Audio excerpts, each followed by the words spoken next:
Hello à tous, j'espère que vous allez bien, que vous passez une bonne matinée, une bonne après-midi ou une bonne soirée. Bienvenue dans Un nuage de bien-être. Comme toujours, je suis super heureuse de vous retrouver ici pour parler de bien-être et de ces petits ou grands défis qu'on rencontre toutes et tous dans notre quotidien. Vous savez, ce podcast, c'est notre bulle à nous pour explorer comment on peut mieux vivre selon nos 7 piliers: physique, mental, spirituel, professionnel et financier, que je lis ensemble, social, intellectuel et lifestyle. Donc aujourd'hui, on va parler d'un sujet que je suis sûre que beaucoup d'entre vous ressentent en ce moment ou ont pu déjà le ressentir. Cette impression de stagner. Vous savez ce moment où vous avez l'impression que rien ne bouge, que vous tournez en rond. Eh bien, ce n'est pas grave, je vous le promets. En fait, ce sentiment peut être une belle opportunité pour amorcer des changements positifs. Alors dans cet épisode, on va voir pourquoi on ressent ce blocage et comment nos fameux piliers peuvent nous aider à retrouver un vrai équilibre. Je vous souhaite une bonne écoute.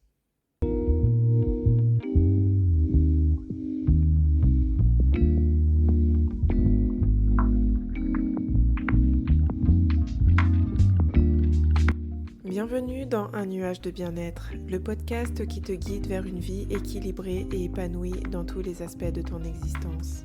Je suis Jessica Exili, coach bien-être et naturopathe. Mon intention, t'aider à trouver ou retrouver une vie épanouissante basée sur divers piliers fondamentaux du bien-être. À travers des épisodes inspirants et pratiques, nous explorons divers sujets liés à la santé au naturel, la gestion émotionnelle et mentale, en passant par la gestion des finances, l'épanouissement professionnel et bien d'autres choses encore. Rejoins-moi pour des conversations enrichissantes et des conseils concrets et laisse-toi inspirer à créer la vie que tu mérites. Que tu cherches à cultiver la paix intérieure, à améliorer ta santé ou à trouver du sens dans ta vie, un nuage de bien-être est là pour t'accompagner dans ton voyage vers un bien-être global et durable.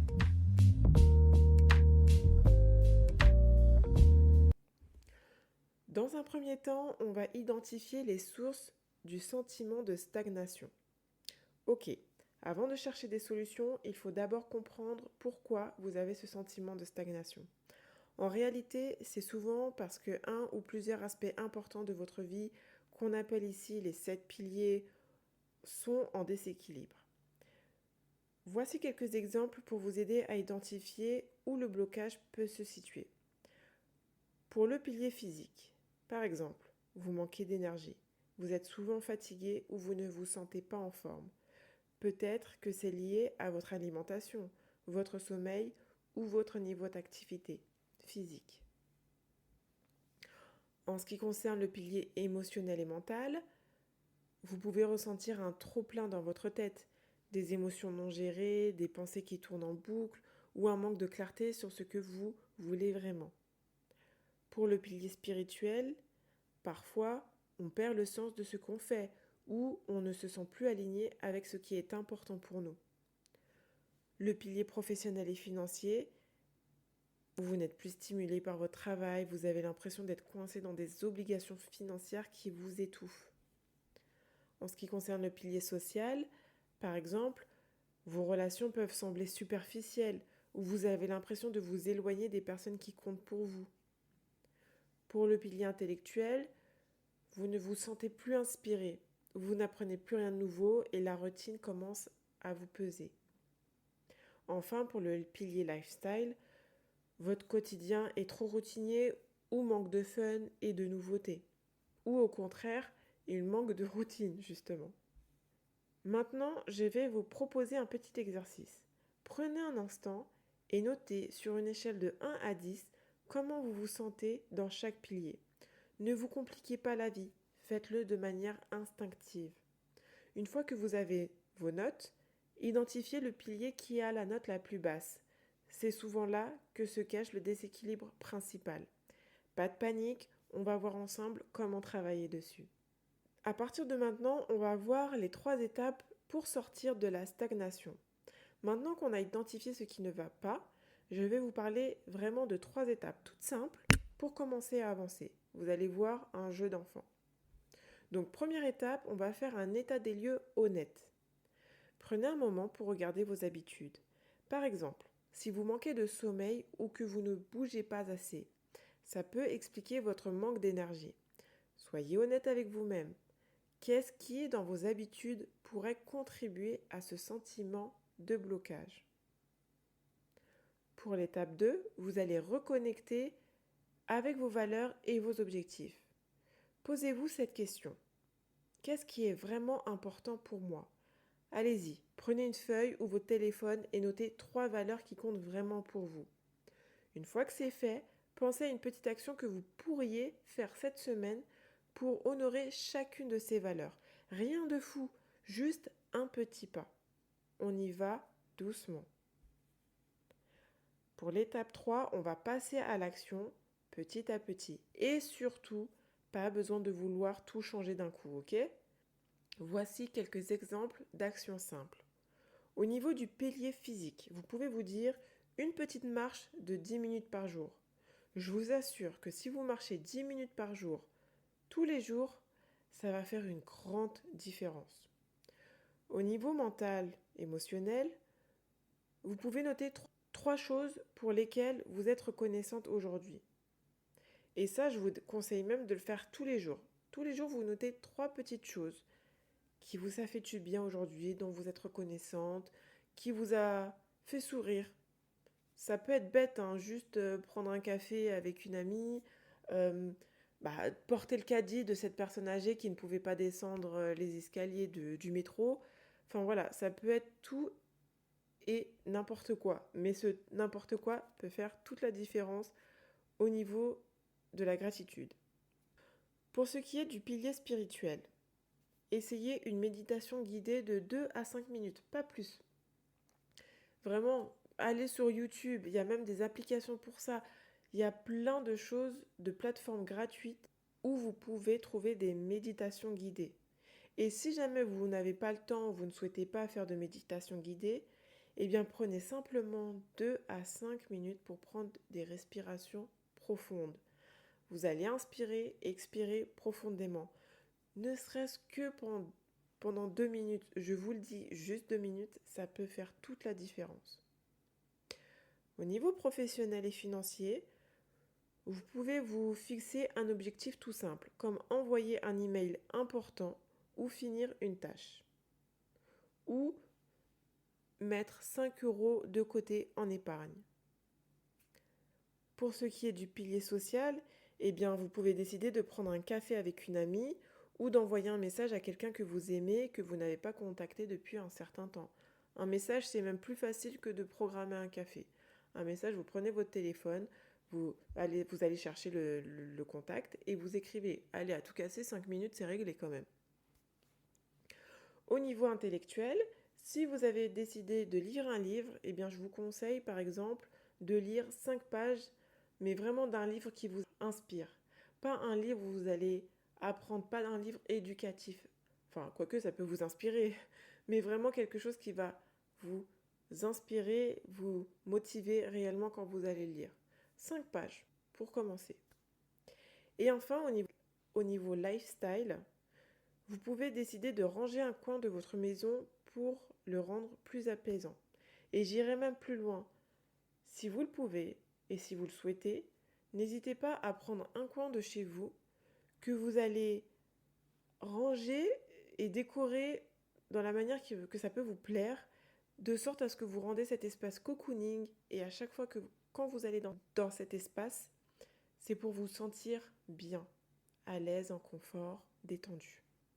N'hésitez pas à me dire en commentaire ou en message dans mon compte Instagram Naturopathis laquelle de ces petites actions vous allez tester en premier. Je vais vous raconter mon histoire et pourquoi aujourd'hui j'arrive à mieux cerner mes besoins pour chaque pilier.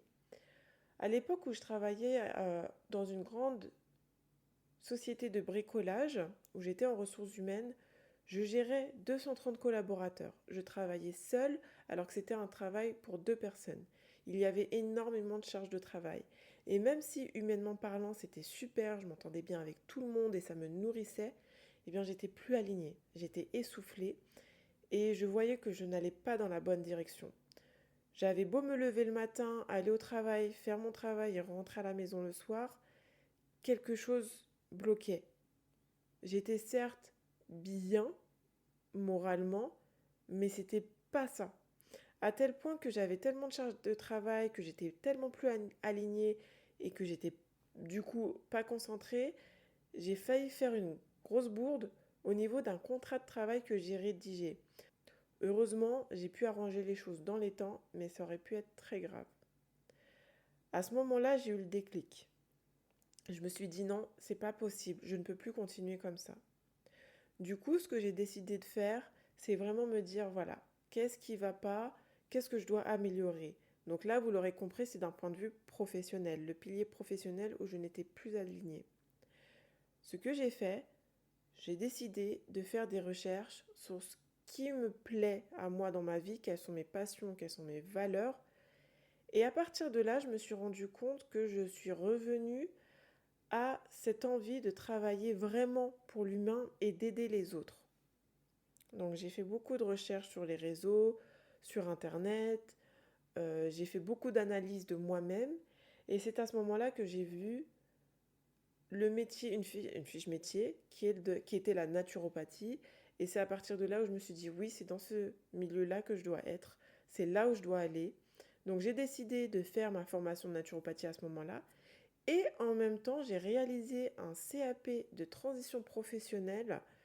Je ne sais pas si ça existe encore aujourd'hui, mais c'est un CAP qui est financé à la fois par l'État et à la fois par ce que moi j'avais économisé à travers mon travail, qui est le compte personnel de formation qu'on appelle CPF. Si vous travaillez dans le privé, vous avez ce compte-là. N'hésitez pas à aller voir. Chaque année, de l'argent rentre dans votre CPF, dans votre compte, et cet argent-là, vous pouvez l'utiliser pour faire une formation.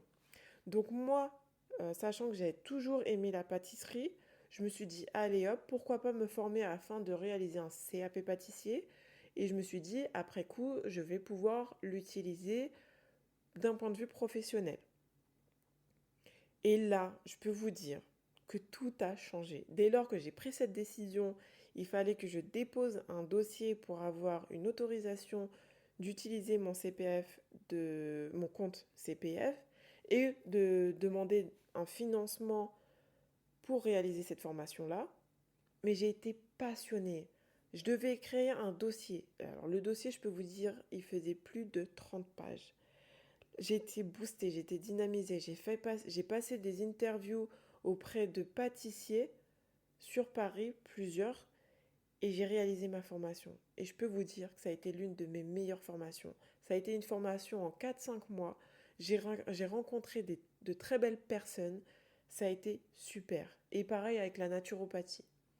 Et là, vraiment, j'ai été alignée avec ce que je voulais. Du coup, quand je suis revenue au travail, je savais que je n'allais pas rester là. Je savais là où je devais aller. Et du coup, j'étais plus sereine et détendue. Et c'est ça que je veux vous faire comprendre. C'est que ça peut arriver à un moment donné que vous stagnez. Ne prenez pas panique, c'est normal. C'est qu'il doit y avoir un changement dans votre vie. C'est votre corps qui vous donne ce message-là. Mais après, si vous prenez ce message et si vous faites vraiment le travail, ce processus d'introspection, ça peut que aller mieux par la suite. Je vous assure. On arrive à la fin de cet épisode. Alors, qu'est-ce qu'on a vu aujourd'hui? On a parlé des causes de ce sentiment de stagnation et des 3 étapes pour commencer à retrouver l'équilibre. Faire un état des lieux, se reconnecter à ses valeurs et passer à l'action petit à petit. Si cet épisode vous a plu et vous a aidé, j'ai une petite surprise pour vous. Mon workbook gratuit, premier pas vers un équilibre durable. Il est rempli de mini-exercices pour vous aider à avancer. Vous pouvez le télécharger directement sur mon compte Instagram ou dans la description de cet épisode. Vous pouvez également le retrouver sur mon site internet naturopathis.com. Et surtout, n'hésitez pas à partager vos réflexions et vos progrès avec moi. J'adore lire vos messages et vos partages. Par ailleurs, si vous pensez que ce podcast, cet épisode peut être utile à un de vos proches, n'hésitez pas à le partager. Merci d'être là et à très vite sur un nuage de bien-être. Un grand merci à toi pour avoir écouté cet épisode. Si tu l'as apprécié, je t'invite à me laisser un commentaire ou 5 étoiles sur ta plateforme de podcast. N'oublie pas également de t'abonner pour ne jamais louper un épisode. Ça va me donner beaucoup de force et d'encouragement pour continuer cette démarche vers un retour au bien-être. Rejoins-moi également sur Instagram ou YouTube pour partager tes expériences avec moi-même et avec la communauté. Si tu as des questions, n'hésite surtout pas à m'envoyer un email ou à me contacter en message privé sur Instagram. Ce sera avec un grand plaisir de te lire et de répondre à ta demande. Merci encore pour ton écoute et à bientôt pour de nouveaux épisodes inspirants.